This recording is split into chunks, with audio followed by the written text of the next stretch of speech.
এখন আমি তোমাদেরকে দেখাবো তোমরা কিভাবে ডিপোজিট করবে। তো বন্ধুরা, ডিপোজিট করার আগে এই যে উপরের লাইনটা পড়ে নিবা সুন্দরভাবে, তারপরে তোমাদের প্রোফাইলে টিপ দিবা, তারপরে তো ওয়ালেটে, দেন অ্যাড মানি। তো এখানে নগদ বিকাশ দুটোই আছে, তোমরা যেটা দিয়ে ডিপোজিট করতে চাও সেটার উপরে টিপ দিবা। তো ডিপোজিট আমি বিকাশ থেকে করে দেখাবো। তারপরে তোমরা উপরের নাম্বারটা কপি করে নিবা। তো এখন তোমরা ডাইরেক্ট বের হয়ে বিকাশে চলে যাবা, দেন সেন্ড মানির উপরে টিপ দিবে। তারপরে যে নাম্বারটা কপি করছিলে জাস্ট ওইটা এখানে বসিয়ে দিবে। তারপরে তোমরা এখানে টাকার অ্যামাউন্টটা বসিয়ে দিবে। তারপরে এখানে পিন নাম্বারটা দিয়ে টাকাটা সেন্ড মানি করে দিবে, ঠিক আছে। তারপরে এখানে যে উপরে ট্রানজাকশন আইডিটা ওটা কপি করে নিবে। তারপরে এখান থেকে ডাইরেক্ট বের হয়ে টুর্নামেন্ট অ্যাপস এর ভিতরে চলে যাবে। তোমরা যে নাম্বারটা দিয়ে টাকাটা পাঠাইছো ওই নাম্বারটা এখানে বসিয়ে দিবে।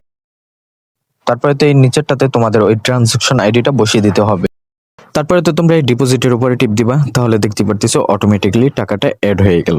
তারপরে যদি তোমাদের অ্যাকাউন্টে টাকা শো না করে তাহলে ব্যাগে এসে এই উপরে গোল আইকনটাতে টিপ দিয়ে রিফ্রেশ করে নিবা, তাহলেই টাকা অ্যাড হয়ে যাবে। তোমরা দেখতে পারতেছো আমার অ্যাকাউন্টে বর্তমানে 100 টাকা আছে।